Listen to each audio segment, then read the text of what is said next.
नमस्कार दोस्तों, आप सभी का BK स्टडी TH में स्वागत है। आज की इस वीडियो में हम लोग क्लास 7 हिस्ट्री सब्जेक्ट हिस्ट्री अध्याय 3 का नाम है दिल्ली के सुल्तान के बारे में हम लोग आज पढ़ेंगे।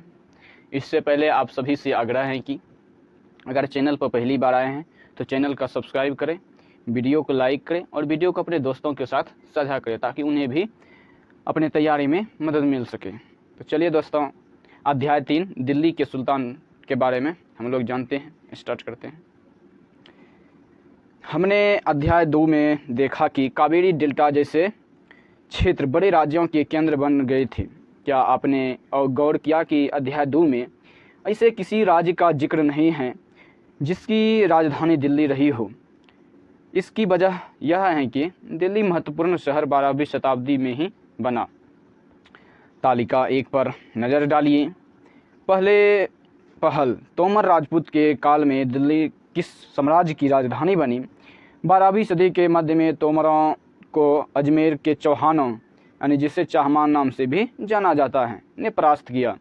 तोमरों और चौहानों के राज्यकाल में ही दिल्ली वाणिज्य का एक महत्वपूर्ण केंद्र बन गया।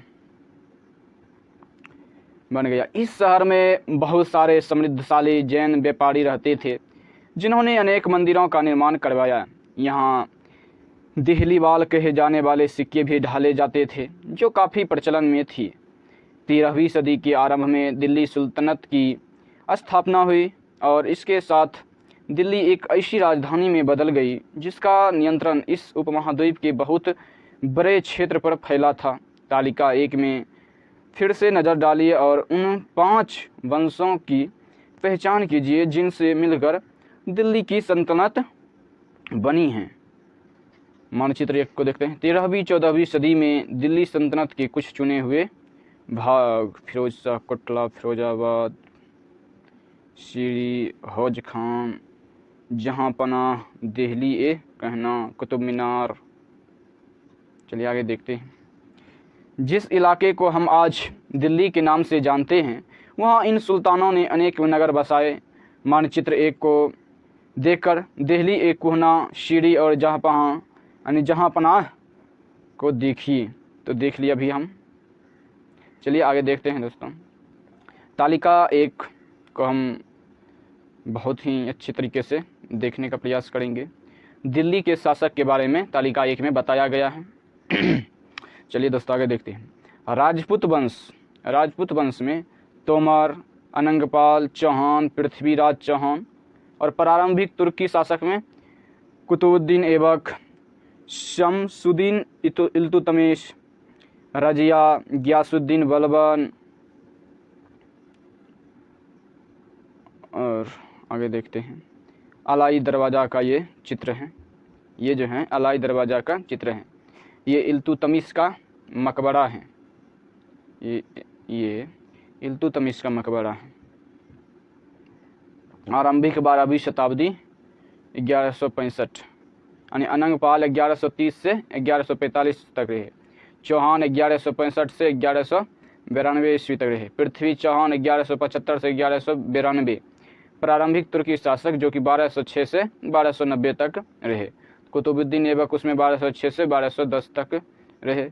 इल्तुतमिश 1210 से 1236, रजिया 1236 से 1240 और गियासुद्दीन बलबन 1266 से 1287 तक रहे। खिलजी वंश के बारे में जानते हैं। खिलजी वंश 1290 से 1320 तक अपना राजकाज चलाए। उसमें जलालुद्दीन खिलजी जो कि इसका संस्थापक थे। जलालुद्दीन खिलजी 1290 से 1296 ईस्वी तक रहे। आप अलाउद्दीन खिलजी जो कि 1296 से 1316 तक रहे। यस। तुगलक वंश के बारे में देखते हैं। तुगलक वंश का कार्यकाल 1320 से 1414 है। तो गियासुद्दीन तुगलक 1320 से 1324 तक रहे। मोहम्मद तुगलक 1324 से 1351 तक रहे। फिरोज शाह तुगलक 1351 से 1388 तक रहे। सैयद वंश के बारे में देखते हैं। सैयद वंश का काल है 1414 से 1451 तक। खिज्र खान जो कि 1414 से 21 तक रहे। लोधी वंश के बारे में जानते हैं। बहलोल लोधी, लोधी वंश का कार्यकाल है 1451 से 1526 तक, जिसमें बहलोल लोधी 1451 से 1489 तक अपना कार्यकाल का संभाला। यह है दिल्ली के सुल्तान चैप्टर। यह है फिरोज शाह तुगलक का मकबरा, ये जो आप चित्र में देख रहे हैं, फिरोज शाह तुगलक का मकबरा। आगे देखते हैं, टॉपिक स्टार्ट हो रहा है। दिल्ली के सुल्तानों के बारे में जानकारी कैसे, तो इसको हम देखते हैं।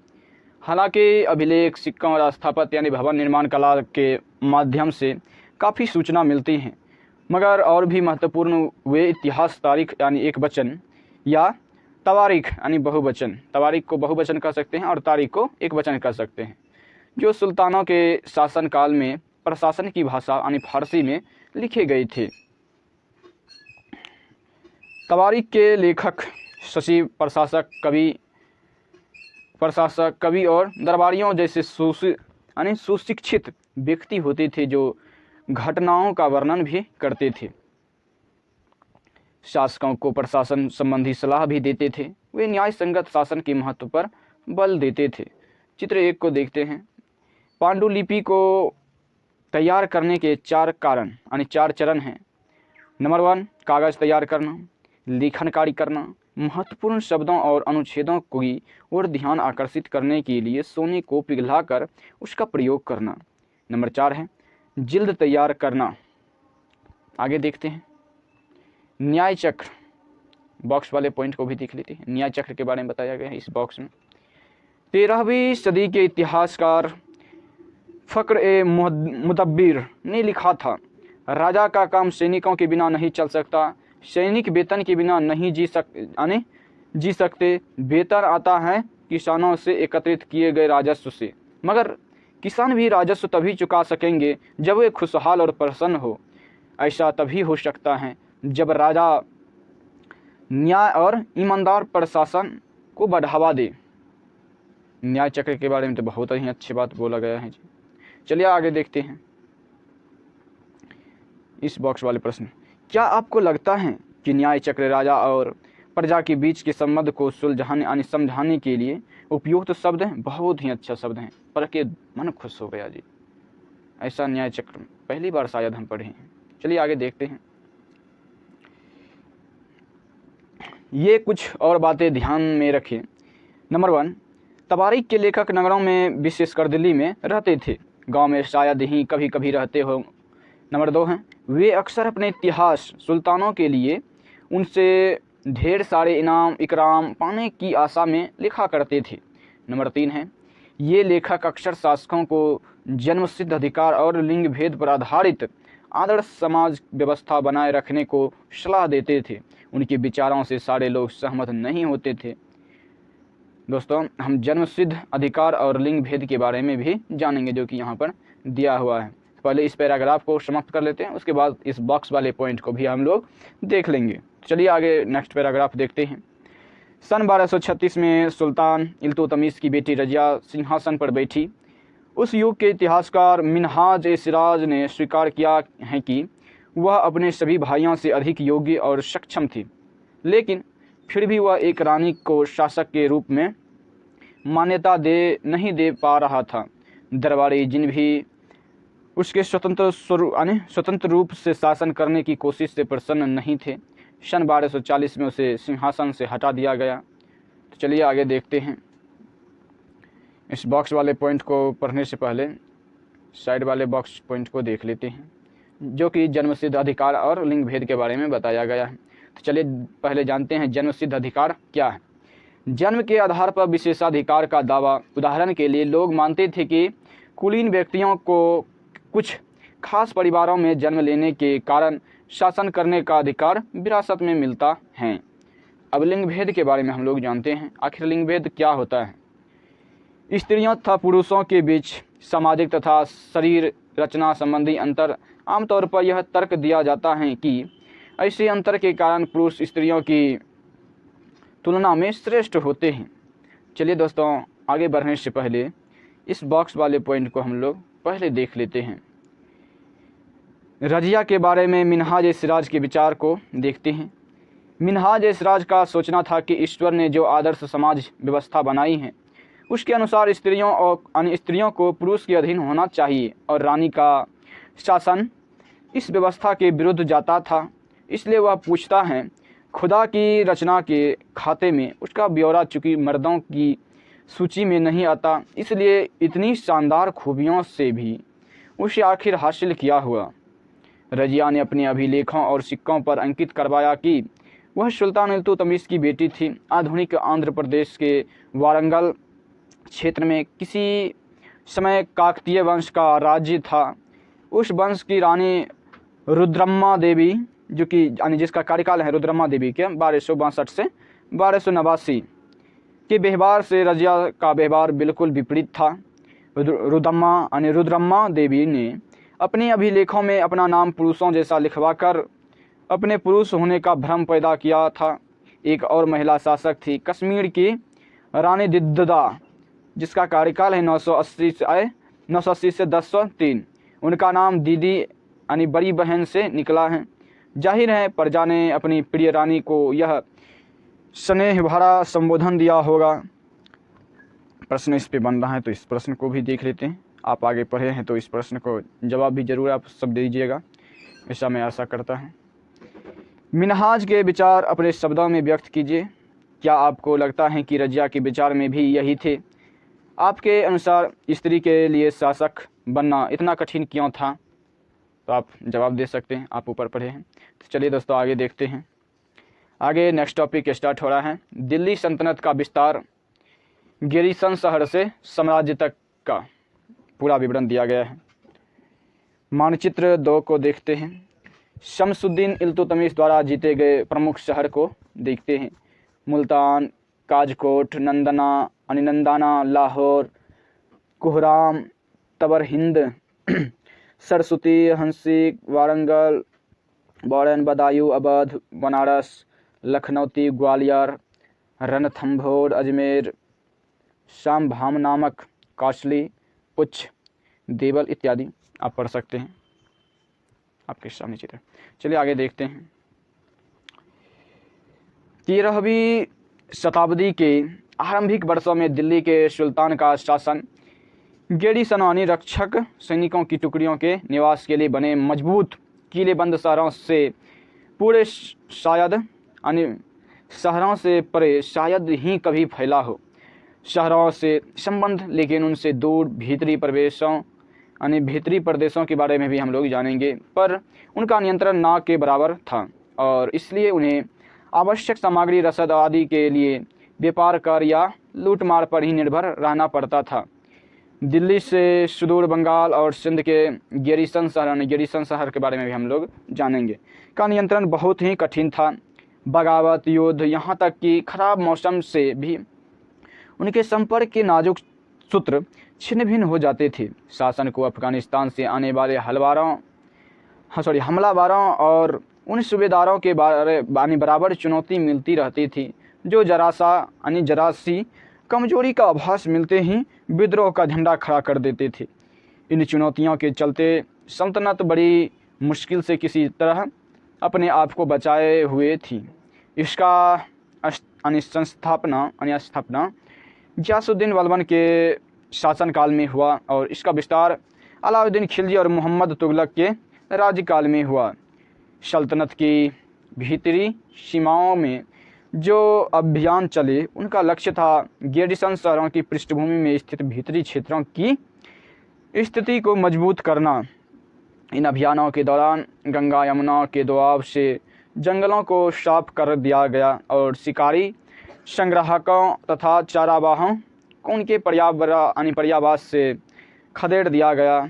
वह जमीन किसानों को दे दी गई और कृषि कार्य को प्रोत्साहन दिया गया। व्यापार मार्गों की सुरक्षा और क्षेत्रीय व्यापार की उन्नति को खातिर नए किले, गेरिसन शहर और शहर बसाए गए। दूसरा विस्तार सल्तनत की बाहरी सीमा पर हुआ। अलाउद्दीन खिलजी के शासनकाल में दक्षिण भारत को लक्ष्य करके सैनिक अभियान शुरू हुए। देखें मानचित्र संख्या 3 को। और ये अभियान मोहम्मद तुगलक के समय में अपनी चरम सीमा पर पहुँचे। इन अभियानों में सल्तनत की सेनाओं ने हाथी, घोड़े, गुलाम और मूल्यवान धातुएं अपने कब्जे में ले ली। दिल्ली सल्तनत की सेनाओं की शुरुआत अपेक्षाकृत कमज़ोर थी, मगर 150 वर्ष बाद मोहम्मद तुगलक के राज्यकाल के अंत तक इस उपमहाद्वीप का एक विशाल क्षेत्र उसके युद्ध अभियान के अंतर्गत आ चुका था। इसने शत्रुओं की सेनाओं को परास्त किया और शहरों पर कब्जा किया। इसके सूबेदार और प्रशासक मुकदमों में फैसले सुनाते थे और साथ ही किसानों से कर वसूल करते थे, लेकिन इतने विशाल क्षेत्र पर इनका नियंत्रण किस सीमा तक और कितना प्रभावी था, आगे देखते हैं दोस्तों। पहले इस बॉक्स वाले पॉइंट को हम पढ़ लेते हैं। तो भीतरी प्रदेश के बारे में हम लोग जानते हैं। किसी शहर या बंदरगाह के आसपास के इलाके जो उस शहर के लिए वस्तुओं और सेवाओं की पूर्ति करे, उसे भीतरी प्रदेश हम कहेंगे। गैरिसन शहर किसको कहेंगे, इसके बारे में देखते हैं। किलेबंद बसाव जहां सैनिक रहते हैं उसे गैरिसन शहर कहते हैं। आगे नेक्स्ट बॉक्स वाले को देखते हैं। मानचित्र 3 में है अलाउद्दीन खिलजी का दक्षिण भारत अभियान को देखते हैं। यहाँ मानचित्र 3 में अलाउद्दीन खिलजी के दक्षिण भारत अभियान में वह चित्तौड़ जाता है, रणथंभौर जाता है और देवगिरी जाते हैं और सोमनाथ जाते हैं। देवगिरी में देवगिरी, फिर यादव, फिर वारंगल और फिर द्वार समुद्र और तंजावुर तक अपना पहुंच बनाते हैं। आगे देखते हैं सैनिक अभियान है। ये सारे इस तीर के निशान से जो दर्शाया गया है ये सारे के सारे सैनिक अभियान है। किसका? तो अलाउद्दीन खिलजी का। तो चलिए आगे बढ़ते हैं। चित्र 2 12वीं सदी के आखिरी दशक में बनी कुब्बत अल इस्लाम मस्जिद तथा उसकी मीनारें, यह जमा मस्जिद दिल्ली के सुल्तानों द्वारा बनाए गए सबसे पहले शहर में स्थित है। इतिहास में इस शहर को दिल्ली एक कुहाना यानी पुराना शहर कोना कहा जाता था, यानी कहा गया या कहा जाता था। इस मस्जिद का इल्तुतमिश और अलाउद्दीन खिलजी ने और विस्तार किया। मीनार 3 सुल्ताना कुतुबुद्दीन ऐबक यानी इल्तुतमिश और फिरोज शाह तुगलक द्वारा बनवाई गई। मस्जिद के बारे में देखते हैं। यह अरबी का शब्द है जिसका शाब्दिक अर्थ है ऐसा स्थान जहां मुसलमान अल्लाह की आराधना में सजदा यानी घुटने तथा माथे टेक कर करते हैं। जमा मस्जिद या मस्जिद ए जामी, वह मस्जिद यानी जमा मस्जिद को मस्जिद ए जामी भी कहते हैं। वह मस्जिद होती हैं जहां अनेक मुसलमान एकत्र होकर साथ साथ नमाज पढ़ते हैं। नमाज की रस्म के लिए सारे नमाजियों में से सबसे अधिक सम्मानीय और विद्वान पुरुष को इमाम यानी नेता के रूप में चुना जाता है। इमाम शुक्रवार की नजाम के दौरान धर्मोपदेश यानी खुतबा भी देता है। नमाज के दौरान मुसलमान मक्का की तरफ मुंह करके खड़े होते हैं। भारत में मक्का पश्चिम की ओर पड़ता है, तो मक्का की ओर दिशा को कबीला कहा जाता है, यानी मक्का की ओर की दिशा को किबला है, कबीला नहीं है, किबला कहा जाता है। आगे बढ़ने से पहले चित्र 3 के बारे में हम लोग जानते हैं कि चित्र 3 में क्या है। बेगमपुरी मस्जिद, यह मोहम्मद तुगलक के राज्यकाल में दिल्ली में उसकी नई राजधानी जहाँ पनाह यानी विश्व की शरण स्थली की मुख्य मस्जिद के तौर पर बनाई गई थी। मानचित्र 1 में जहाँ पनाह को ढूंढिए, मानचित्र 1 में जहाँ पनाह को ढूंढे थे आप भी देखे थे। दिल्ली के सुल्तानों ने सारे उपमहाद्वीप के अनेक शहरों में मस्जिदें बनवाई। इससे उनके मुसलमान और इस्लाम के रक्षक होने के दावे को बल मिलता था। समान आचार संहिता, आस्था का पालन करने वाले श्रद्धालुओं के परंपरा का एक समुदाय से जुड़े होने का बोध उत्पन्न करने में भी मस्जिदें सहायक थी। एक समुदाय का अंग होने के बोध को प्रबल करना जरूरी था, क्योंकि मुसलमान अनेक भिन्न भिन्न प्रकार की पृष्ठभूमियों से आते थे।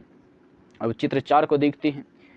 मोट की मस्जिद, सिकंदर लोदी के शासनकाल में यह उसके मंत्री द्वारा बनवाई गई। चित्र 5 में है जमाली कमाली की मस्जिद, 1520 के दशक के आखिरी दिनों में निर्मित किए गए। आगे देखते हैं। चित्र 2, 3, 4 की तुलना कीजिए। इन मस्जिदों की समानताएं और असमानताएं ढूंढ निकालने की कोशिश कीजिए। चित्र 3, 4, 5 में स्थापत्य की उच्च परंपरा का विकास दिखाई देता है, जिसकी चरम सीमा हमें दिल्ली में शाहजहां की मस्जिदें में दिखाई देती हैं। अध्याय 5 में चित्र देखें। आगे देखते हैं दोस्तों। नेक्स्ट टॉपिक स्टार्ट हो रहा है। खलजी और तुगलक वंश के अंतर्गत प्रशासन और समेकन यानी नज़दीक से एक नज़र। दिल्ली सल्तनत जैसे विशाल साम्राज्य के समेकन के लिए विश्वसनीय सूबेदारों तथा प्रशासकों की ज़रूरत थी। दिल्ली के आरंभिक सुल्तान विशेषकर इल्तुतमिश सामंतों और जमींदारों के स्थान पर अपने विशेष गुलामों को सूबेदार नियुक्त करना अधिक पसंद करते थे। इन गुलामों को फारसी में वदगा कहा जाता है तथा इन्हें सैनिक सेवा के लिए खरीदा जाता था। उन्हें राज्य के कुछ बहुत ही महत्वपूर्ण राजनीतिक पदों पर काम करने के लिए बड़ी सावधानी से प्रशिक्षित किया जाता था। वे चूँकि पूरी तरह अपने मालिक पर निर्भर होते थे, इसलिए सुल्तान भी विश्वास करके उन पर निर्भर हो जा सकते थे। आगे देखते हैं। बेटों से बढ़कर गुलाम, बॉक्स वाले पॉइंट को देखते हैं। सॉरी, पहले पैराग्राफ को ख़त्म कर लेते हैं। क्या है? इसलिए सुल्तान भी विश्वास करके उन पर निर्भर हो सकते थे। खलजी तथा तुगलक शासन बदखां का इस्तेमाल करते रहे और साथ ही अपने पर आश्रित निम्न वर्ग के लोगों को भी ऊंचे राजनीतिक पदों पर बैठाते रहे। ऐसे लोगों को सेनापति और सूबेदार जैसे पद दिए जाते थे, लेकिन इससे राजनीतिक अस्थिरता भी पैदा होने लगी। गुलाम और आश्रित अपने मालिकों और संरक्षकों के प्रति वफादार रहते थे, मगर उनके उत्तराधिकारियों के प्रति नहीं। नए सुल्तानों के अपने नौकर होते थे।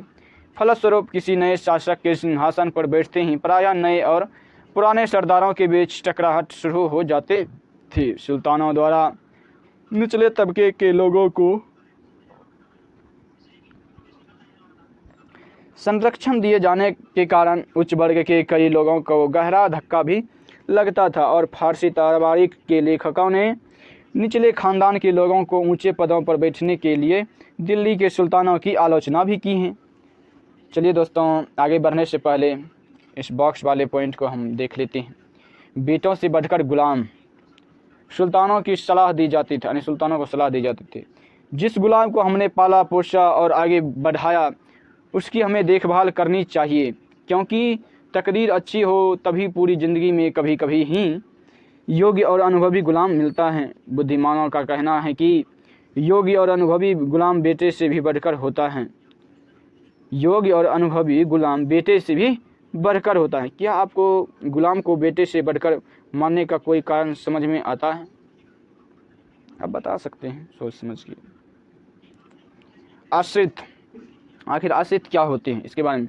जो किसी अन्य व्यक्ति के संरक्षण में रहता हो, उस पर निर्भर हो, उसे आश्रित कहते हैं। जैसे हम सभी अपने माँ बाप के आश्रित हैं। सुल्तान मोहम्मद तुगलक के अधिकारी जन को देखते हैं। सुल्तान मोहम्मद तुगलक के अजीज यानी खुम्मार नामक कलाल, शराब बनाने वाले और बेचने वालों को कहा जाता था खुम्मार नामक कलाल। फिरोज हजम्मा नामक नाई, मनका, तबक्खा नामक बावर्ची और लड्डा तथा पीरा नामक मालियों को ऊंचे प्रशासनिक पदों पर बैठाया था। 14वीं शताब्दी के मध्य के इतिहासकार ज़ियाउद्दीन बर्नी ने इन नियुक्तियों का उल्लेख सुल्तान के राजनीतिक विवेक के नाश और शासन करने की अक्षमता के उदाहरणों के रूप में किया है। आपके ख्याल से वर्नी ने सुल्तान की आलोचना क्यों की है? तो आप बता सकते हैं। आगे देखते हैं दोस्तों। पहले वाले सुल्तानों की तरह खिलजी और तुगलक शासकों ने भी सेना नायकों को भिन्न भिन्न आकार के इलाकों के सूबेदार के रूप में नियुक्त किया। ये इलाके इक्ता कहलाते थे और उन्हें संभालने वाले अधिकारी इक्तादार या मुफ्ती कहे जाते थे। मुफ्ती का फर्ज था सैनिक अभियानों का नेतृत्व करना और अपने इक्तों के कानून और व्यवस्था बनाए रखना। अपनी सैनिक सेवाओं के बदले वेतन के रूप में मुफ्ती अपने इलाकों से राजस्व की वसूली क्या करते थे। राजस्व के रूप में मिली रकम से ही वे अपने सैनिकों को भी तनख्वाह देते थे। मुक्ति लोगों पर काबू रखने का सबसे प्रभावी तरीका यह था कि उनका पद वंश परंपरा से ना चले और उन्हें कोई भी इख्ता थोड़े थोड़े समय के लिए ही मिले, जिसके बाद उनका स्थानांतरण कर दिया जाए। सुल्तान अलाउद्दीन खिलजी और मोहम्मद तुगलक के शासनकाल में नौकरी के इन कठोर नियमों का बड़ी सख्ती से पालन होता था। मुक्ति लोगों द्वारा एकत्रित किए गए राजस्व की रकम का हिसाब लेने के लिए राज्य द्वारा लेखा अधिकारी नियुक्ति किए जाते थे। इस बात का ध्यान रखा जाता था कि मुक्ति राज्य द्वारा निर्धारित कर ही वसूले और तय संख्या के अनुसार सैनिक रखें। जब दिल्ली के सुल्तान शहरों से दूर आंतरिक इलाकों को भी अपने अधिकार में ले आए तो उन्हें भूमि के स्वामी यानी सामंतों और अमीर जमींदारों को भी अपनी सत्ता के आगे झुकने को बाध्य कर दिया। अलाउद्दीन खिलजी के शासनकाल में भू राजस्व के निर्धारण और वसूली के कार्य को राज्य अपने नियंत्रण में ले आया। स्थानीय सामंतों से कर लगाने का अधिकार छीन लिया गया, बल्कि स्वयं उन्हें भी कर चुकाने को बाध्य किया गया। सुल्तान के प्रशासकों ने जमीन की पैमाइश की और इसका हिसाब बड़ी सावधानी से रखा। कुछ पुराने सामंत और जमींदार राजस्व के निर्धारण को वसूली अधिकारी के रूप में सुल्तान की नौकरी करने लगे। यह 3 तरह के कर थे। कृषि पर, जिसे खराज कहा जाता था, जो किसान की उपज का लगभग 50% होता था। मवेशियों पर तथा घरों पर कर था। यह याद रखना जरूरी है कि इस उपमहाद्वीप का काफ़ी बड़ा हिस्सा दिल्ली के सुल्तानों के अधिकार से बाहर ही था। दिल्ली के बंगाल जैसे सुदूर प्रांतों का नियंत्रण कठिन था और दक्षिण भारत की विजय के तुरंत बाद ही वह पूरा क्षेत्र फिर से स्वतंत्र हो गया। यहाँ तक कि गंगा के मैदानी इलाकों में भी घने जंगलों वाले क्षेत्र थे, जिनमें पैठने में सुल्तान की सेनाएं अक्षम थी। स्थानीय सरदारों ने इन क्षेत्रों में अपना शासन जमा लिया। अलाउद्दीन खिलजी और मोहम्मद तुगलक इन इलाकों पर जोर ज़बरदस्ती अपना अधिकार जमा तो लेते थे, पर वह अधिकार कुछ ही समय तक रह पाता था। चलिए दोस्तों, आगे बढ़ने से पहले यह बॉक्स वाले पॉइंट को देख लेते हैं।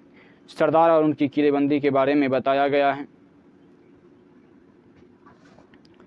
अफ्रीकी देश मोरक्को के 14वीं सदी में भारत आए यात्री इब्न बतूता ने बतलाया है कि सरदार कभी कभी चट्टानी उबड़ खाबड़ पहाड़ी इलाकों में किले बनाकर रहते थे और कभी कभी बांस के झुमटों में। भारत में बांस पोला नहीं होता, यह बहुत बड़ा होता। इसके अलग अलग हिस्से आपस में इस तरह से गुथे होते हैं कि उन पर आग का भी असर नहीं होता और वे कुल मिलाकर बहुत ही मजबूत होते हैं। सरदार इन जंगलों में रहते हैं जो इनके लिए किले की प्राचीर का काम देते रहें। इस दीवार के घेरे में ही उनके मवेशी और फसल रहते हैं। अंदर ही पानी भी उपलब्ध रहता है, अर्थात वहाँ एकत्रित हुआ वर्षा का जल, इसलिए उन्हें प्रबल बलशाली सेनाओं को बिना हराया नहीं जा सकता। ये सेनाएं जंगल में घुसकर खास तौर से तैयार किए गए औजारों से बांसों को काट डालती हैं। आगे देखते हैं, पैराग्राफ स्टार्ट करते हैं। चंगेज खान के नेतृत्व में मंगोलों ने 1219 में उत्तर पूर्वी ईरान में ट्रांसऑक्सियान यानी आधुनिक उज्बेकिस्तान पर हमला किया और इसके शीघ्र बाद ही दिल्ली सल्तनत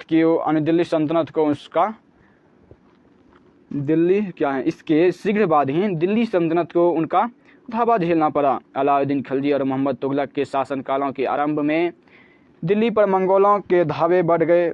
इससे मजबूर होकर दोनों ही सुल्तानों को एक विशाल स्थानीय सेना खड़ी करनी पड़ी। इतनी विशाल सेना को संभालना प्रशासन के लिए भारी चुनौती थी। आइए देखें कि दोनों सुल्तानों ने इस चुनौती का सामना कैसे किया, इसके बारे में हम लोग जानने का प्रयास करेंगे। अलाउद्दीन और मोहम्मद तुगलक के बारे में बताया गया। तो अलाउद्दीन खिलजी के बारे में हम पहले देख लेते हैं पहला पॉइंट, और उसके बाद मोहम्मद तुगलक का पहला पॉइंट देखते चलेंगे, दोनों को एक दूसरे की। तो अलाउद्दीन खिलजी दिल्ली पर 2 बार हमले हुए, 1299 या 1300 में और 1299 या 1300 में और 1302 से 1303 में। इनका सामना करने के लिए अलाउद्दीन खिलजी ने एक विशाल अस्थायी सेना खड़ी की। वही मुगल तुगलक यानी मोहम्मद तुगलक के बारे में बताया गया है, जो मुगल वंश के थे। मोहम्मद तुगलक के शासन के प्रारंभिक वर्षों में सल्तनत पर हमला हुआ, मंगोल सेना परास्त हो गई।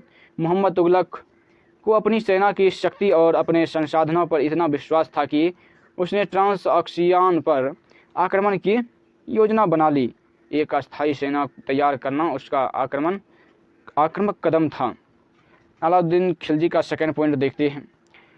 अलाउद्दीन खिलजी ने अपने सैनिकों के लिए सीरी नामक एक नया गैरीसन शहर बनाया। मानचित्र 1 में इस शहर को ढूंढिए। मानचित्र 1 में गैरीसन शहर को हमने बहुत अच्छे तरीके से बताए थे कि ये गैरीसन शहर है। चलिए मोहम्मद तुगलक के सेकंड पॉइंट को देखते हैं।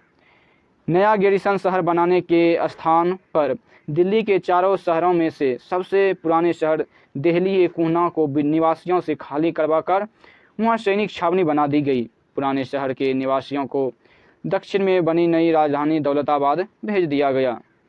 अलाउद्दीन खिलजी के थर्ड पॉइंट देखते हैं। सैनिकों के पेट भरने की समस्या को गंगा यमुना के बीच की भूमि से कर के रूप में खेती की पैदावार इकट्ठी करके हल किया गया। किसानों की पैदावार का 50% हिस्सा कर के तौर पर तय कर दिया गया था। मोहम्मद तुगलक का थर्ड पॉइंट। सेना को खिलाने के लिए उसी इलाके से खाद्यान्न इकट्ठा किया गया, लेकिन सैनिकों की विशाल संख्या की ज़रूरतें पूरी करने के लिए सुल्तान ने अतिरिक्त कर भी लगाए। इसी दौरान उस क्षेत्र में अकाल भी पड़ा। आगे देखते हैं अलाउद्दीन खिलजी के फोर्थ पॉइंट को देखते हैं। यहाँ से है फोर्थ पॉइंट स्टार्ट। सैनिकों को वेतन भी देना होता था। अलाउद्दीन ने सैनिकों को एकता के स्थान पर नकद वेतन देना तय किया। सैनिक अपना आवश्यक सामान दिल्ली के व्यापारियों से खरीदते थे और यह आशंका थी कि व्यापारी अपनी चीज़ों की कीमतों बढ़ा देंगे, और इसे रोकने के लिए अलाउद्दीन ने दिल्ली में चीज़ों की कीमतों पर नियंत्रण लागू कर दिया। अफसर बड़ी सावधानी से कीमतों का सर्वेक्षण करते थे और जो व्यापारी निश्चित दरों का उल्लंघन करते थे उन्हें सज़ा मिलती थी। मोहम्मद तुगलक भी अपने सैनिकों को नकद वेतन देता था, लेकिन कीमतों पर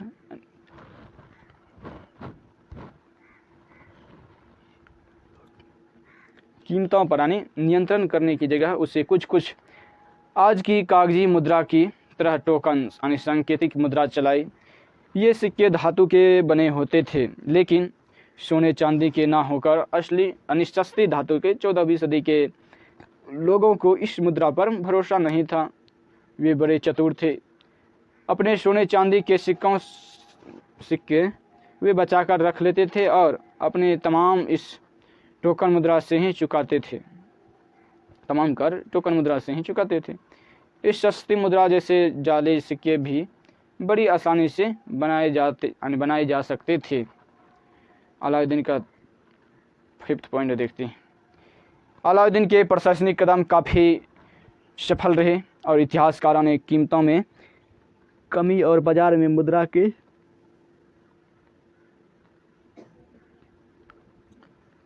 कुशलता से आपूर्ति के लिए उसके शासनकाल की बहुत प्रशंसा की है।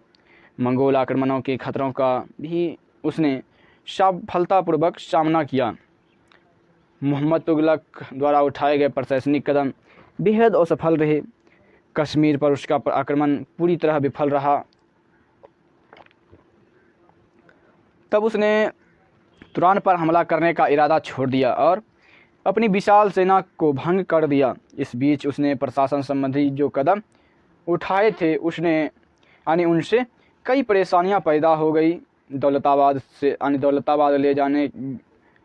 ले जाए जाने से लोग बहुत नाराज थे। करों में वृद्धि और गंगा यमुना की दबाव में अकाल से विक्षुब्ध जनता बगावत पर उतर आई और मोहम्मद तुगलक को अंततः टोकन मुद्रा भी वापस लेनी पड़ी। आगे देखते हैं, पैराग्राफ स्टार्ट करते हैं। इन तमाम असफलता की गिनती करने में हम कभी कभी भूल जाते हैं कि सल्तनत के इतिहास में पहली बार दिल्ली के किसी सुल्तान ने मंगोल इलाकों को फतह करने के अभियान की योजना बनाई थी, जहां अलाउद्दीन खिलजी का बल प्रतिरक्षा पर था। वहां तुगलक के द्वारा उठाए गए कदम मंगोलों के विरुद्ध सैनिक आक्रमणों की योजना का हिस्सा थे। चलिए दोस्तों, देखते हैं नेक्स्ट टॉपिक स्टार्ट हो रहा है। 15वीं तथा 16वीं शताब्दी में सल्तनत के क्या क्या परिवर्तन हुए, क्या हो रहा था उस वक्त, इसके बारे में हम लोग जानने के प्रयास करेंगे। चलिए देखते हैं। तालिका वन को फिर से देखें, आप पाएंगे कि तुगलक वंश के बाद 1526 तक दिल्ली तथा आगरा पर सैयद तथा लोदी वंशों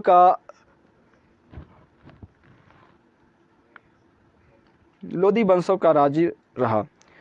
तब तक जौनपुर, बंगाला, मालवा, गुजरात, राजस्थान तथा पूरे दक्षिण भारत में स्वतंत्र शासक उठ खड़े हुए थे।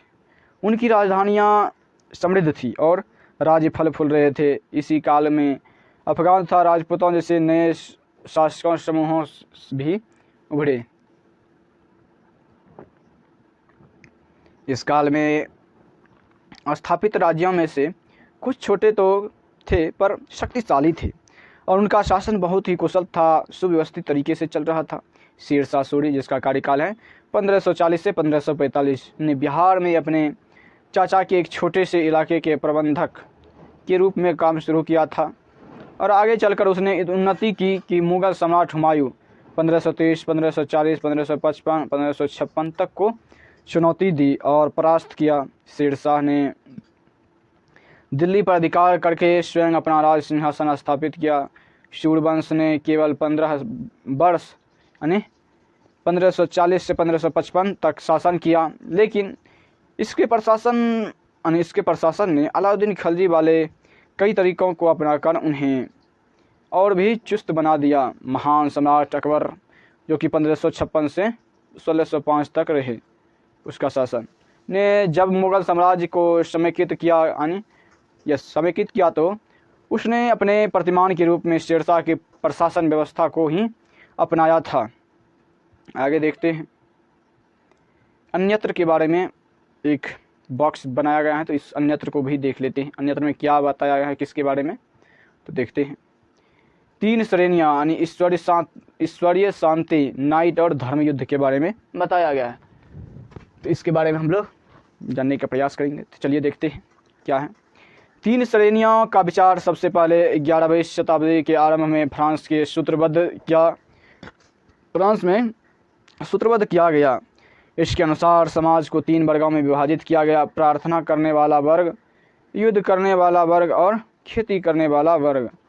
3 वर्गों में समाज इस विभाजन को ईसाई धर्म का समर्थन भी प्राप्त था। इस विभाजन से ईसाई धर्म को समाज में अपने प्रबल प्रभाव को और भी दृढ़ करने में सहायता मिलती थी। इसी विभाजन से योद्धाओं का एक नया समूह भी उभरा। इन योद्धाओं को नाइट कहा जाता था।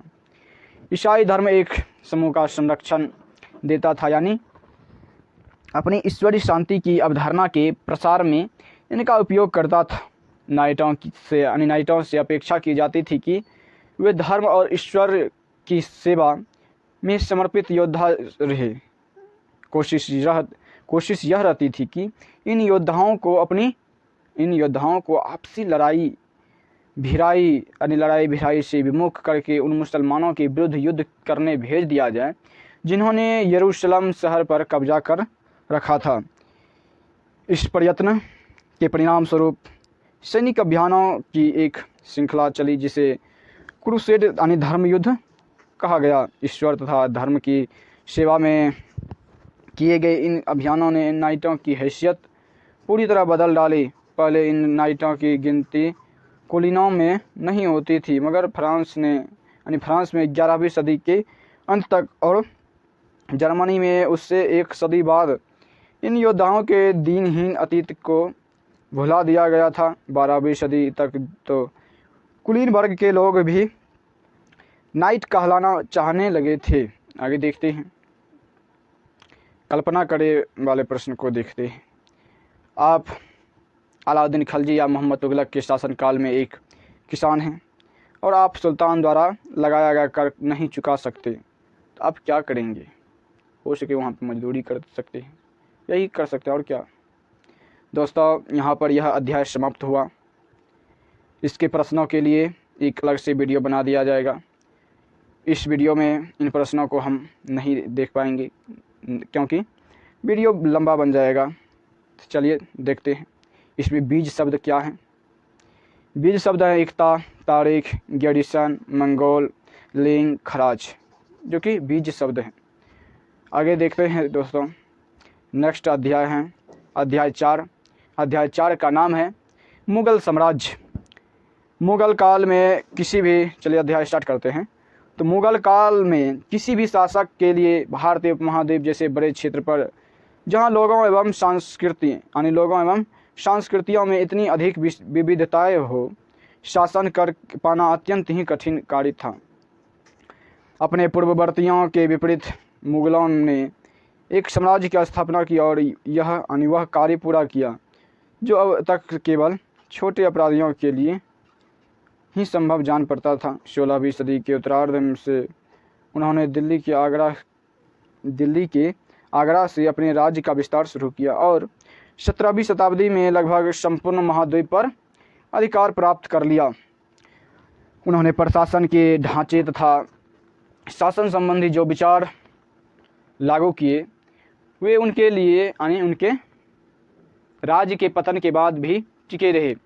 यह ऐसी राजनीतिक धरोहर थे जिसके प्रभाव से उपमहाद्वीप में उनके पश्चात आने वाले शासकों अपने को अछूत ना रख सके। आज भारत के प्रधानमंत्री स्वतंत्रता दिवस पर मुग़ल शासकों के निवास स्थान दिल्ली के लाल किले की प्राचीर से राष्ट्र को संबोधित करते हैं। यह लाल किला का दृश्य है, आप देख सकते हैं लाल किला एक चित्र के माध्यम से। चलिए आगे देखते हैं, आप देख चुके होंगे। मुग़ल कौन थे? नेक्स्ट टॉपिक स्टार्ट हो रहा है। मुग़ल 2 महान शासक वंशों के वंशज थे। माता की ओर से वे मंगोल शासक चंगेज खान जो चीन और मध्य एशिया के कुछ भागों पर राज करता था के उत्तराधिकारी थे।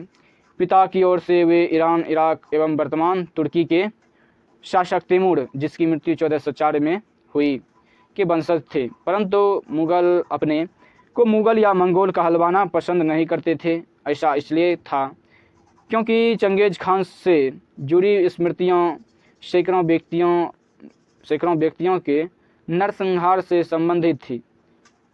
यही स्मृतियाँ मुग़लों के प्रतियोगियों उज़्बेकों से भी संबंधित थी। दूसरी तरफ मुग़ल तैमूर के वंशज होने पर गर्व का अनुभव करते थे, ज़्यादा इसलिए क्योंकि उनके इस महान पूर्वज ने 1398 में दिल्ली पर कब्जा कर लिया था। चित्र 2 को देखें। चित्र 2 के बारे में क्या बताया गया है।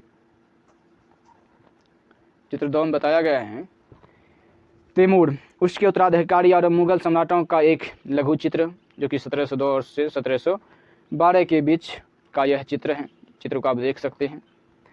मध्य में तैमूर हैं और उसकी दाहिनी और उसका पुत्र मीरन शाह, जो प्रथम मुग़ल सम्राट बाबर का लड़कदादा था, और उसके बाद अबू सैद बाबर के दादा। तैमूर की बाईं ओर सुल्तान मोहम्मद मिर्ज़ा, जो कि बाबर के परदादा था। उमर शेख, जो कि बाबर के पिता थे। और तैमूर की दाहिनी और तीसरे, चौथे और 5वें व्यक्ति मुग़ल सम्राट बाबर, अकबर और शाहजहां, और उसकी दाईं और उसी क्रम में हुमायूं, जहांगीर और औरंगजेब हैं। आगे देखते हैं। आगे हैं, उन्होंने अपनी वंशावली का प्रदर्शन चित्र बनाकर किया। प्रत्येक मुग़ल शासक ने तैमूर के साथ अपना चित्र बनवाया। चित्र 1 को देखिए, जो तैमूर और मुग़लों की समूह में तस्वीर प्रस्तुत करता है। चलिए दोस्तों, नेक्स्ट टॉपिक स्टार्ट हो रहा है। मुग़ल सैन्य अभियान के बारे में हम लोग जानने का प्रयास करेंगे। मुग़ल का सैन्य अभियान क्या है, कैसे करते थे, तो इसके बारे में हम लोग जानने का प्रयास करते हैं। तो चलिए स्टार्ट करते हैं। प्रथम मुग़ल शासक बाबर 1526 से 1530 ने जब 1494 में फरगाना राज्य का उत्तराधिकारी प्राप्त किया तो उनकी उम्र केवल 12 वर्ष की थी। मंगोलों की दूसरी शाखा उज़्बेकों के आक्रमणों के कारण उसे अपनी पैतृक गद्दी छोड़नी पड़ी।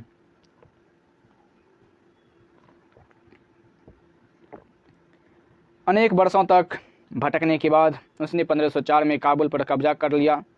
उसने 1526 में दिल्ली के सुल्तान इब्राहिम लोदी को पानीपत में हराया और दिल्ली और आगरा को अपने कब्जे में कर लिया। तालिका 1 में मुगलों के प्रमुख सैन्य अभियानों को दिखाया गया है, इसे ध्यान से पढ़िए।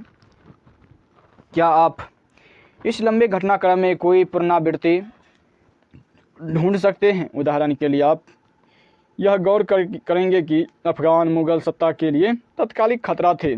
मुगलों और अहोम, जो कि अध्याय 7 में हम पढ़ सकते। सिखों अध्याय 8 और 10 में सिख के बारे में, और मेवाड़ और मारवाड़ अध्याय 9 में हम लोग पढ़ेंगे। से संबंधों पर भी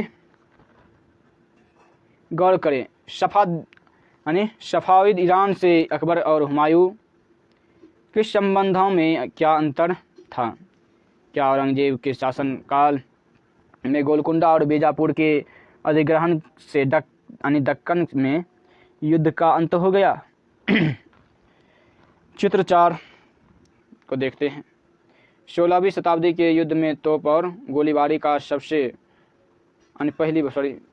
का पहली बार इस्तेमाल किया गया। बाबर ने इनका पानीपत की पहली लड़ाई में प्रभावी ढंग से प्रयोग किया था। आगे देखते हैं।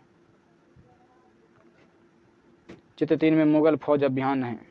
यह है मुगल फौज अभियान। वाह, बहुत ही अच्छा है जी।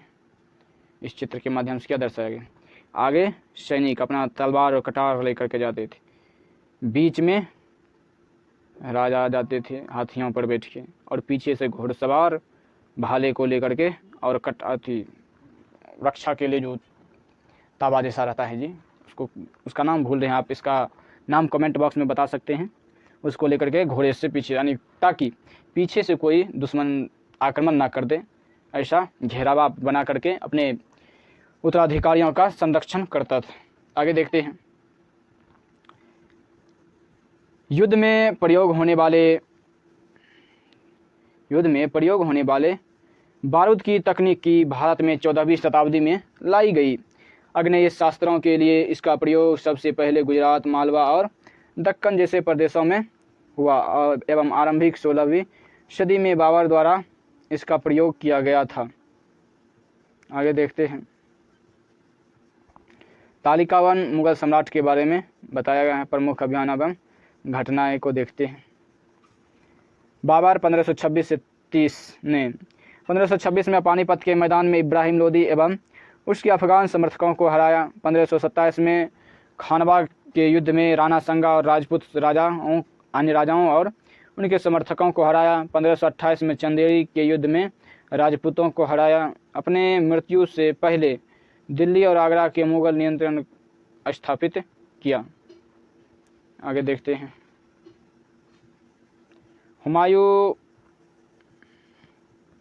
हुमायूं जिसका 1530 से 1540 एवं 1555 से 1556 शासनकाल रहा। नंबर 1, हुमायूं ने अपने पिता की वसीयत के अनुसार जायदाद का बंटवारा किया।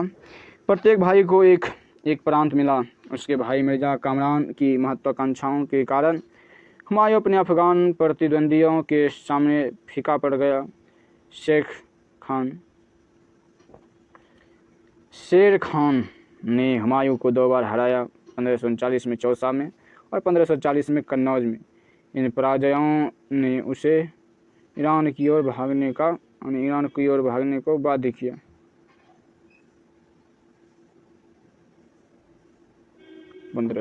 अकबर का 1556 से 1605 तक। अकबर का शासनकाल है 1556 से 1605 ईस्वी तक। 13 वर्ष की अल्पायु में अकबर सम्राट बना। उसके शासनकाल को 3 अवधियों में विभाजित किया जा सकता है। नंबर 1, 1556 से 1570 के मध्य अकबर अपने संरक्षक बैराम खान और अपने घरेलू कर्मचारियों से स्वतंत्र हो गया। उसने सूरी और अन्य अफगानों, निकटवर्ती राज्यों और मालवा, गोंडवाना तथा अनेक सौतेले भाई इब्राहिम नहीं हैं, हकीम हैं, और उज़्बेकों के विद्रोहों को दबाने के लिए सैन्य अभियान चलाए। 1568 में सिसोदिया की राजधानी चित्तौड़ और 1569 में रणथंभौर पर कब्जा कर लिया। दूसरा पॉइंट है 1570 से 1585 दूसरा है कार्यकाल,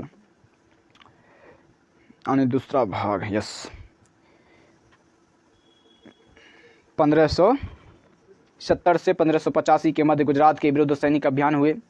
इन अभियानों के पश्चात उसने पूर्व में बिहार, बंगाल और उड़ीसा में अभियान चलाए, जिन्हें 1579 से 80 में मिर्ज़ा हकीम के पक्ष में हुए विद्रोह ने और जटिल कर दिया।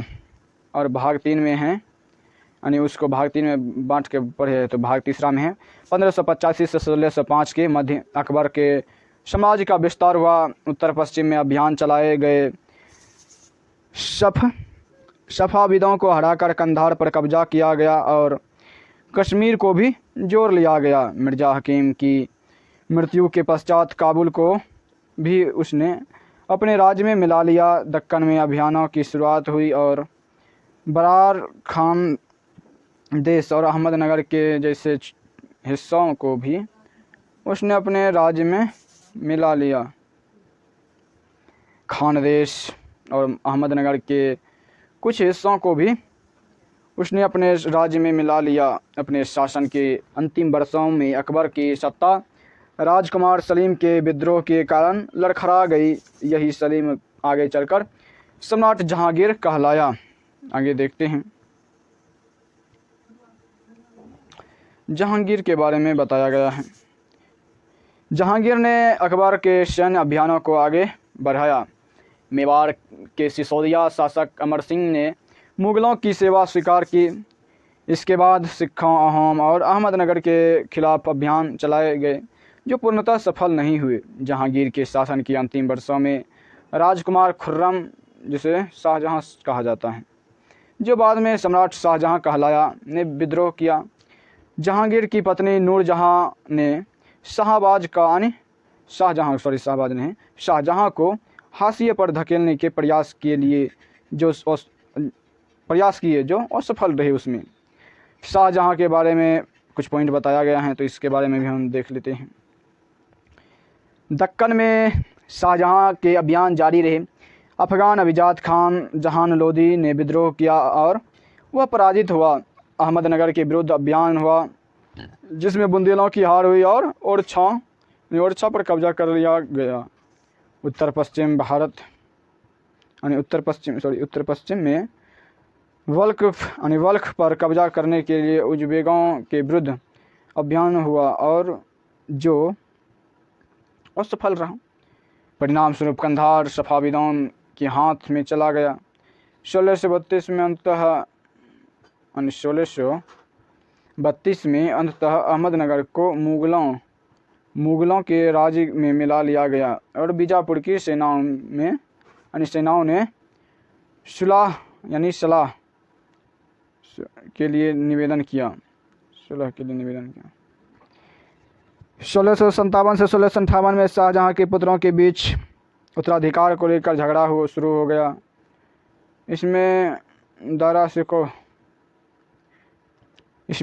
शिकोह समेत उनके तीनों भाइयों को मौत के घाट उतार दिया गया। शाहजहां को उसकी शेष जिंदगी के लिए आगरा में कैद कर दिया गया।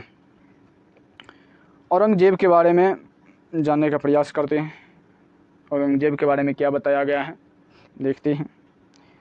नंबर 1, इसको 2 भाग में बांटा गया है। यस, 2 भाग में ही है। 1663 में उत्तर पूर्व में अहोमों की पराजय हुई, परंतु उन्होंने 1688 में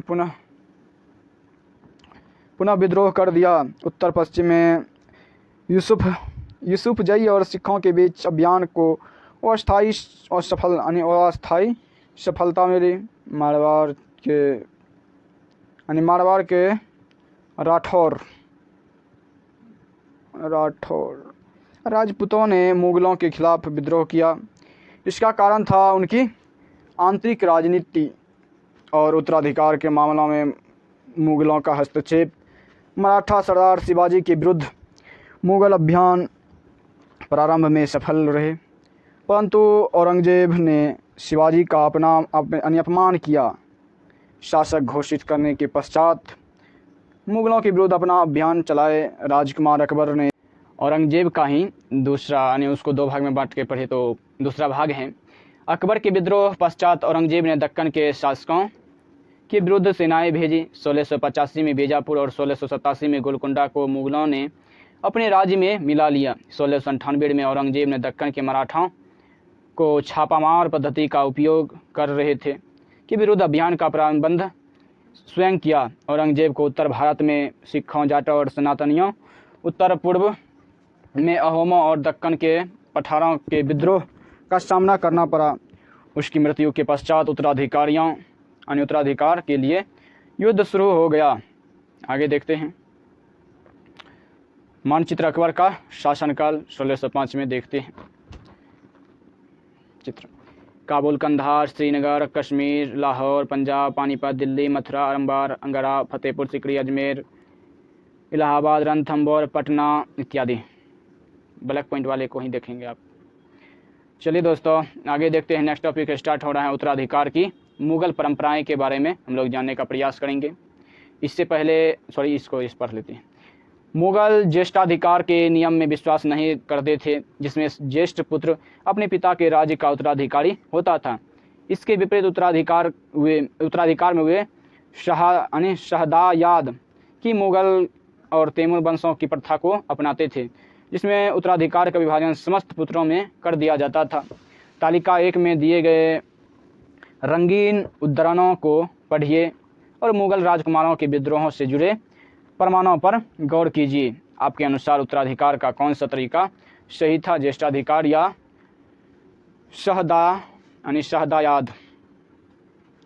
राजपूतों के साथ मुगलों की शादियां के बारे में देखते हैं। जहांगीर की मां कच्छवा की राजकुमारी थी। वह अंबर यानी वर्तमान में जयपुर के राजपूत शासक की पुत्री थी। शाहजहां की मां एक राठौर राजकुमारी थी। वह मारवाड़ यानी जोधपुर के राजपूत शासक की पुत्री थी। चलिए दोस्तों आगे देखते हैं। नेक्स्ट टॉपिक स्टार्ट हो रहा है। मुगलों के अन्य शासकों के साथ संबंध के बारे में हम लोग जानने का प्रयास करेंगे। तालिका 1 को फिर से देखें। आप पाएंगे कि मुगलों ने उन शासकों के विरुद्ध लगातार अभियान किए जिन्होंने उनकी सत्ता को स्वीकार करने से इनकार कर दिया। जब मुगल शक्तिशाली हो गए तो अन्य कई शासकों ने स्वेच्छा से उनकी सत्ता स्वीकार कर ली।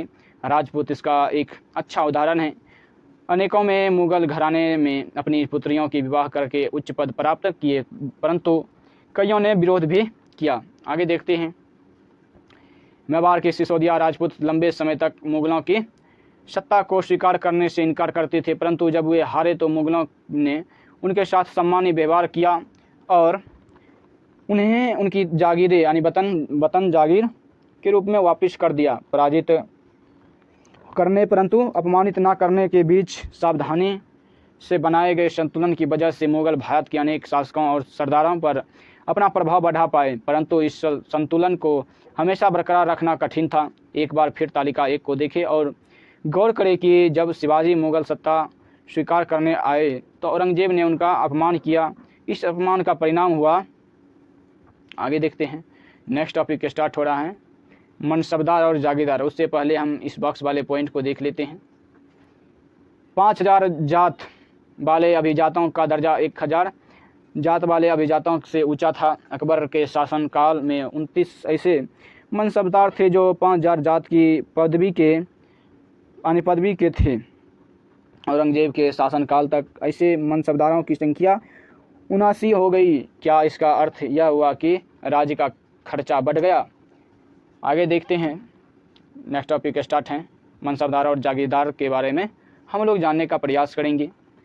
जैसे जैसे साम्राज्य में विभिन्न क्षेत्र सम्मिलित होते गए, वैसे वैसे मुगलों ने तरह तरह के सामाजिक समूहों के सदस्यों को प्रशासन में नियुक्ति करना आरंभ किया। शुरू में ज़्यादातर सरदार तुर्की तुर्यानी यानी तुर्रानी थे, लेकिन अब इस छोटे समूह के साथ साथ उन्होंने शासक वर्ग में ईरानियाँ, भारतीय मुसलमानों, अफगाना, राजपूत, मराठा और अन्य समूहों को सम्मिलित किया। मुगलों की सेवा में अनेक आने वाले नौकरशाह मनसबदार कहलाए। मनसबदार शब्द का प्रयोग ऐसे व्यक्तियों के लिए होता था जिन्हें कोई मनसब यानी कोई सरकारी हैसियत अथवा पद मिलता था। वह मुगलों द्वारा चलाई गई श्रेणी व्यवस्था थी जिसके जरिए नंबर 1 पद, नंबर 2 वेतन, नंबर 3 सैन्य उत्तरदायित्व निर्धारित किए जाते थे। पद और वेतन का निर्धारण जात की संख्या पर निर्भर था। जात की संख्या जितनी अधिक होती थी दरबार में अभिजात की प्रतिष्ठा उतनी ही बढ़ जाती थी और उसका वेतन भी उतना ही अधिक होता था। आगे देखते हैं। जो सैन्य उत्तरदायित्व मनसबदारों को सौंपे जाते थे उन्हीं के अनुसार उन्हें घुड़सवार रखने पड़ते थे। मनसबदार अपने सवारों को निरीक्षण के लिए लाते थे और वे अपने सैनिकों के घोड़ों को दगबाते थे एवं सैनिकों का पंजीकरण करवाते थे। इन कार्यवाहियों के बाद ही उन्हें सैनिकों को वेतन देने के लिए धन मिलता था। आगे देखते हैं दोस्तों। मनसबदार अपना वेतन राजस्व एकत्रित करने वाले भूमि के रूप में पाते थे जिन्हें जागीर कहते थे और तकरीबन इक्ताओं के समान थी, परंतु मनसबदार मुक्तियों से भिन्न अपने जागीरों पर नहीं रहते थे और ना ही उन पर प्रशासन करते थे। उनके अपने पास जागीरों के केवल राजस्व एकत्रित करने का अधिकार था। यह राजस्व उनके नौकर के लिए एकत्रित करते थे, जबकि वे स्वयं देश के अन्य भाग में सेवारत रहते थे। अकबर के शासनकाल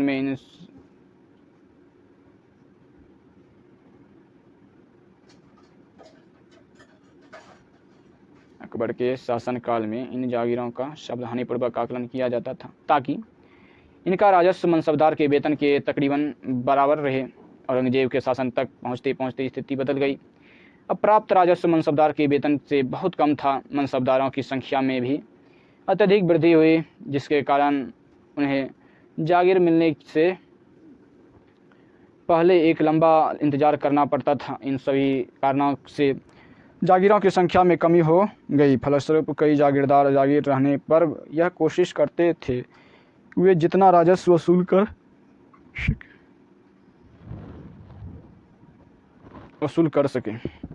कर ले। वे यानी अपने शासनकाल के अंतिम वर्षों में औरंगजेब इन परिवर्तनों पर नियंत्रण नहीं रख पाया। इस कारण किसानों को अत्यधिक मुसीबतों का सामना करना पड़ा। आगे देखते हैं, बॉक्स वाले पॉइंट को देख लेते हैं। चित्र 5, अपने सवारों के साथ एक साथ मनसबदार अभियान पर।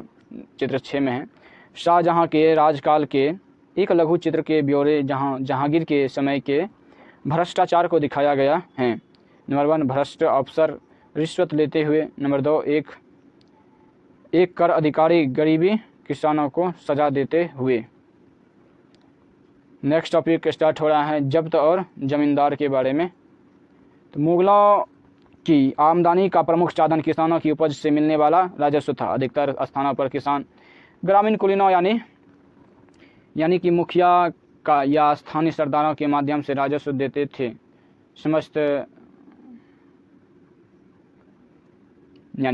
समस्त मध्यस्थों के लिए, चाहे वे स्थानीय ग्राम में के मुखिया हो या फिर शक्तिशाली सरदार हो, मुगल एक ही शब्द जमींदार का प्रयोग करते थे। अकबर के राजस्व मंत्री टोडरमल ने 10 साल यानी 1570 से 1580 की कालावधि के लिए कृषि की पैदावार, कीमतों और कृषि भूमि का सावधानीपूर्वक सर्वेक्षण किया। इन आंकड़ों के आधार पर प्रत्येक फसल पर नकद के रूप में कर यानी राजस्व निश्चित कर दिया गया।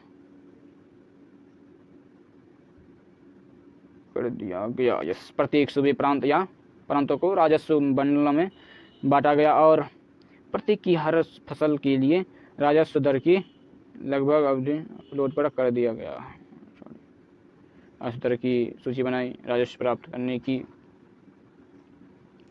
इस व्यवस्था को जब्त कहा जाता था। यह व्यवस्था उन स्थानों पर प्रचलित थी जहाँ पर मुगलों के प्रशासन अधिकारी का निरीक्षण कर सकते थे और सावधानीपूर्वक उनका हिसाब रख सकते थे। ऐसा निरीक्षण गुजरात और बंगाल जैसे प्रांतों में संभव नहीं हो पाया। कुछ क्षेत्रों में जमींदार इतने शक्तिशाली थे कि मुगल प्रशासकों द्वारा शोषण किए जाने की स्थिति में वे विद्रोह कर सकते थे। कभी कभी एक ही जाति के जमींदार और किसान मुगल सत्ता के खिलाफ मिलकर विद्रोह कर देते थे। 17वीं शताब्दी में आखिरकार ऐसे किसान विद्रोह ने मुगल साम्राज्य को अस्थायित्व का चुनौती दे दी। बॉक्स वाले पॉइंट को देख लेते हैं। अकबरनामा और आईने अकबरी के बारे में बताया गया है। अकबर ने अपने करीबी मित्र और दरबारी अबुल फजल को आदेश दिया कि वह उनके शासनकाल का इतिहास लिखे। अबुल फजल ने यह इतिहास के 3 जिल्दों में लिखा और इसका इसका शीर्षक यह है, तीसरी शब्द आइन अकबरी। अबुल फजल ने के इतिहास 3 जिल्दों और इसका शीर्षक अकबरनामा। पहली जिल्द में अकबर के पूर्वजों का बयान है और दूसरी अकबर के शासनकाल की घटनाओं का विवरण देती है। तीसरी जिल्द आईने अकबरी, इनमें अकबर के प्रशासन, घराने, सेना, राजस्व और साम्राज्य के भूगोल का ब्यौरा मिलता है। इससे समकालीन भारत के लोगों की परंपराओं और संस्कृतियों का भी विस्तृत वर्णन है। आईने अकबरी का सबसे रोचक आयाम यह है कि विविध प्रकार की चीज़ों, फसलों, पर्यावरण,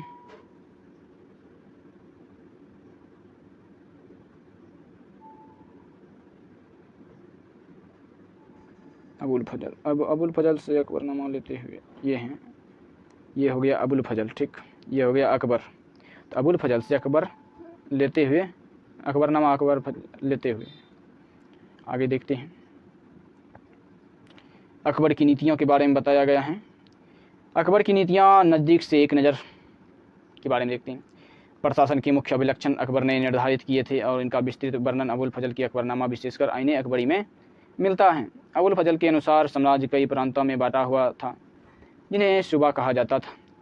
सूबों के प्रशासक सूबेदार कहलाते थे जो राजनीतिक तथा सैनिक दोनों प्रकार के कार्यों का निर्वाह करते थे। प्रत्येक प्रांतों में एक वित्तीय अधिकारी भी होता था जो दीवान कहलाता था। कानून और व्यवस्था बनाए रखने के लिए सूबेदार को अन्य अफसरों का सहयोग प्राप्त था, जैसे बख्शी जो कि सैनिक, वेतनाधिकारी, सदर, धार्मिक और धर्मास्त्र किए जाने वाले कार्यों का मंत्री, फौजदार, सेनानायक और कोतवाल नगर का पुलिस अधिकारी का। जहांगीर के दरबार पर नूरजहां का प्रभाव के बारे में देखते हैं।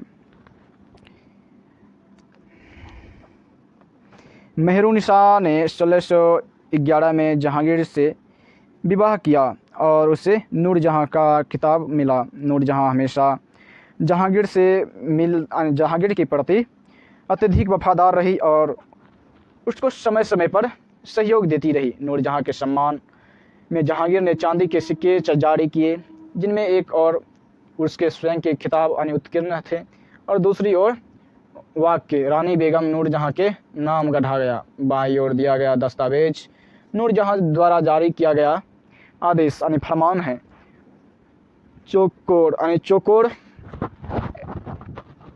चौकोर मोहर बताती हैं उदात और महान महारानी नूरजहां बादशाह बेगम का आदेश। गोल मोहर के अनुसार शाहजहां के प्रताप से महारानी चंद्रमा देवी जैसी वैभवशाली बन गई। हम कामना करते हैं कि नूरजहां बादशाह इस युग की सर्वोत्तम महिला बने। नूरजहां का फरमान चित्र 8 में दिखाया गया है। मतान्धता के बारे में जानते हैं। एक मतान्धता एक व्याख्या का कथन जिसे अधिकारपूर्ण कहकर यह आशा की जाए कि उस पर बिना कोई प्रश्न उठाए उसे स्वीकार कर लिया जाएगा। अकबर के अभिजात सभी सेनाओं का संचालन करते थे और बड़ी मात्रा में वे राजस्व खर्च कर सकते थे। जब तक वे वफादार रहे, साम्राज्य का कार्य सफलतापूर्वक चलता रहा। परंतु 17वीं सदी के अंत तक कई अभिजातों ने अपने स्वतंत्र ताने बाने बुन लिए थे। साम्राज्य के प्रति उनकी वफादारी उनके निजी हितों के कारण कमज़ोर पड़ गई थी। 1570 में अकबर जब फतेहपुर सिकरी में था तो उसने उलेमाओं ब्राह्मणों जेसुइट पादरियों जो रोमन कैथोलिक थे और जरदुरस्त धर्म के अनुयायियों के साथ धर्म के मामलों पर चर्चा शुरू की। ये चर्चाएं इबादत खाना में हुई। अकबर की रुचि विभिन्न व्यक्तियों के धर्मों और रीति रिवाजों में थी। इस विचार विमर्श से अकबर की समझ बनी कि जो विद्वान धार्मिक रीति और ईमानदारिता पर बल देते हैं वे अक्सर कट्टर होते हैं। उनकी शिक्षाएं प्रजा के बीच विभाजन और असमंजस्य पैदा करती हैं। ये अनुभव अकबर को सुलह-ए-कुल या सर्वत्र शांति के विचार की ओर ले गए। सहिष्णुता कोई यह धारणा विभिन्न धर्मों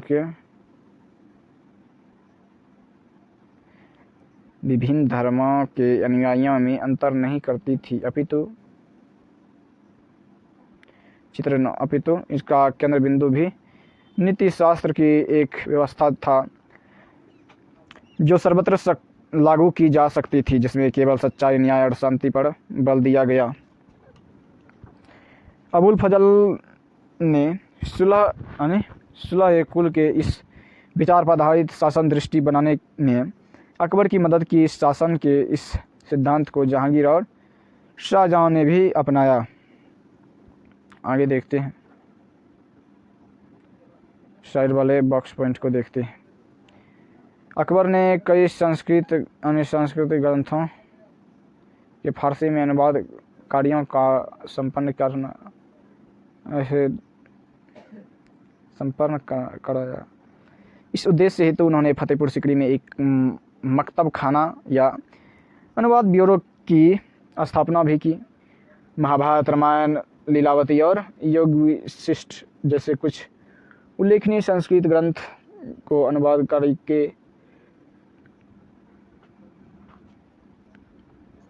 के लिए चुना गया। रजनामा जो महाभारत का फारसी अनुवाद है में भारत घटनाएं का विस्तृत चित्रांकन है। किसका है जी? सुलह-ए-कुल कौन लिखा है? अकबर की सुलह-ए-कुल की नीति का उनके पुत्र जहांगीर ने इस प्रकार वर्णन किया है।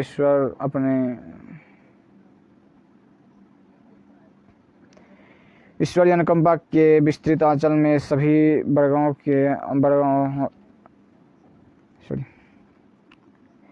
और सभी धर्मों के अनुयायियों की एक जगह है। इसलिए उसके विशाल समाज में जिसकी चारों ओर की सीमाएं केवल समुद्र से ही निर्धारित होती हैं, विरोधी धर्मों के अनुयायियों और तरह तरह के अच्छे बुरे विचारों के लिए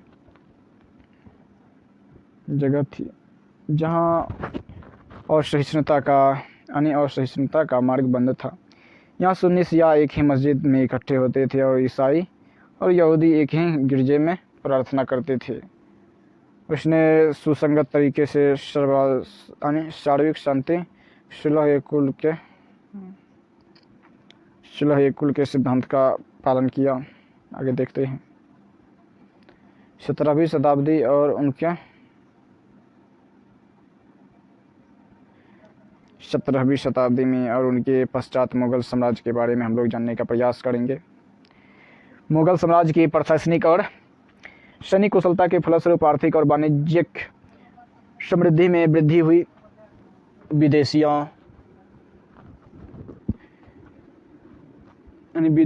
यात्रियों ने इसे वैसा धनी देश बताया जैसा किस्से कहानियों में वर्णित होता है, परंतु यही यात्री इसी प्रचुरता के साथ मिलने वाली दरिद्रता को देखकर विस्मित रह गए। सामाजिक असमानता साफ दिखाई पड़ती थी। शाहजहां के शासनकाल के 20वें वर्ष के दस्तावेजों से हमें पता चलता है कि ऐसे मनसबदार जिनको उच्चतम पद प्राप्त था कुल 8000 में से 445 ही थे। कुल मनसबदारों की एक छोटी संख्या 5.6% को ही साम्राज्य के अनुमानित राजस्व का 61.5% स्वयं उनके सवारों के वेतन के रूप में दिया जाता था। मुगल सम्राट और उनके मनसबदार अपनी आय का बहुत बड़ा भाग वेतन और वस्तुओं पर लगा देते थे। इस खर्चे से शिल्पकारों और किसानों को लाभ होता था, क्योंकि वे वस्तुओं और फसल की पूर्ति करते थे। परंतु राजस्व का भार इतना था कि प्राथमिक उत्पादकों, किसानों और शिल्पकारों के पास निवेश के लिए बहुत कम धन बचता था। इनमें से जो बहुत गरीब थे, मुश्किल से ही पेट भर पाते थे। वे उत्पादन शक्ति बढ़ाने के लिए अतिरिक्त संसाधनों में, औजारों और अन्य वस्तुओं में निवेश करने की बात सोच भी नहीं सकते थे। ऐसी अर्थव्यवस्थाओं में ज़्यादा धनी किसान, शिल्पकारों के समूह, व्यापारी और महाजन ज़्यादा लाभ उठाते थे। मुगलों के कुलीन वर्ग के हाथों में बहुत धन और संसाधन थे, जिनके कारण 17वीं सदी के अंतिम वर्षों में वे अत्यधिक शक्तिशाली हो गए। जैसे जैसे मुगल सम्राट की सत्ता पतन की और बढ़ती गए, वैसे वैसे विभिन्न क्षेत्रों में सम्राट के सेवक स्वयं ही सत्ता में शक्तिशाली केंद्र बनने लगे। इनमें से कुछ ने नए वंश स्थापित किए और हैदराबाद एवं अवध जैसे प्रांतों में अपना नियंत्रण जमाया। यद्यपि वे दिल्ली के मुगल सम्राट को स्वामी के रूप में मान्यता देते थे, तथापि 18वीं शताब्दी तक साम्राज्य में कई प्रांत अपनी स्वतंत्र राजनीतिक पहचान बना चुके थे। इसके बारे में हम 10वें अध्याय में विस्तार से जानेंगे। अन्यत्र के बारे में देखते हैं। अन्यत्र में राजा रानी की कहानियों के बारे में बताया गया है, तो देखते हैं क्या है। 16वीं सदी में मुगलों के लगभग समकालीन संसार के विभिन्न भागों में भी कई महान राजा रानियाँ थे। इनमें ऑटोमन तुर्की के सुल्तान सुलेमान 1520 से 1566 शामिल हैं। उसके राजा अनिराज में ऑटोमन राज्य का विस्तार यूरोप की ओर हुआ। उसने हंगरी को अपने राज्य के साथ मिला लिया और ऑस्ट्रिया को घेर लिया। उसकी फौज ने बगदाद और इराक भी हथिया लिया। मोरक्को तक उत्तरी अफ्रीका का बहुत सा हिस्सा ऑटोमन सत्ता को मानता था। सुलेमान ने ऑटोमन नौसेना का पुनर्गठन किया। पूर्वी भूमध्य सागर के इलाकों पर इसकी नौसेना के प्रभुत्व की वजह से स्पेन के साथ उसकी प्रतिस्पर्धा हुई। अरब सागर में इस नौसेना ने पुर्तगालियों को चुनौती दी। सम्राट को अल कानूनी विधि निर्माता का खिताब दिया गया, क्योंकि उसके शासनकाल में बड़ी संख्या में नियम कानून बनाए गए थे। इन नियमों का लक्ष्य यह था कि बढ़ते हुए साम्राज्य के विस्तार क्षेत्रों को ध्यान में रखते हुए प्रशासनिक तरीकों का मानकीकरण हो, ताकि किसान को बेगार और भारी करों से बचाया जा सके।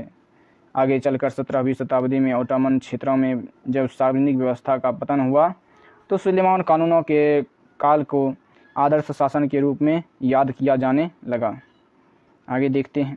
अकबर के अन्य समकालीन शासकों के बारे में पता लगाई। इंग्लैंड की शासक रानी एलिजाबेथ, जिसका कार्यकाल था 1558 से 1603। ईरान का सफाविद शासक शाह अब्बास 1588 से 1629 और इन्हें कहीं ज़्यादा विवादास्पद रूसी शासक जार इवाइन चतुर्थ वेसिलिएविच 1530 से 1584, जो इवान दी टेरिबल नाम के से कुख्यात हैं।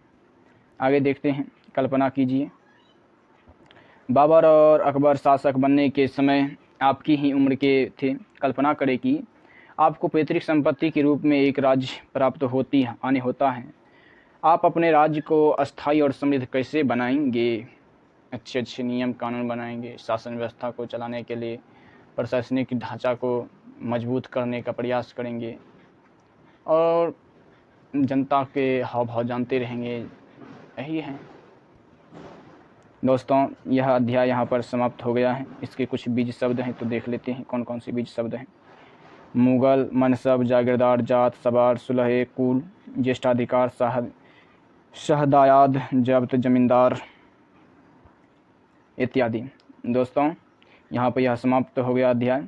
इसके आगे वाला अध्याय अगले वीडियो में हम लेकर के आएंगे। आप सभी से आग्रह है कि वीडियो को लाइक करें, वीडियो को अपने दोस्तों के साथ साझा करें, और जो नए व्यूअर हैं वह चैनल को सब्सक्राइब करें। यही आपसे कामना रहती है। तो मिलते हैं नेक्स्ट वीडियो में।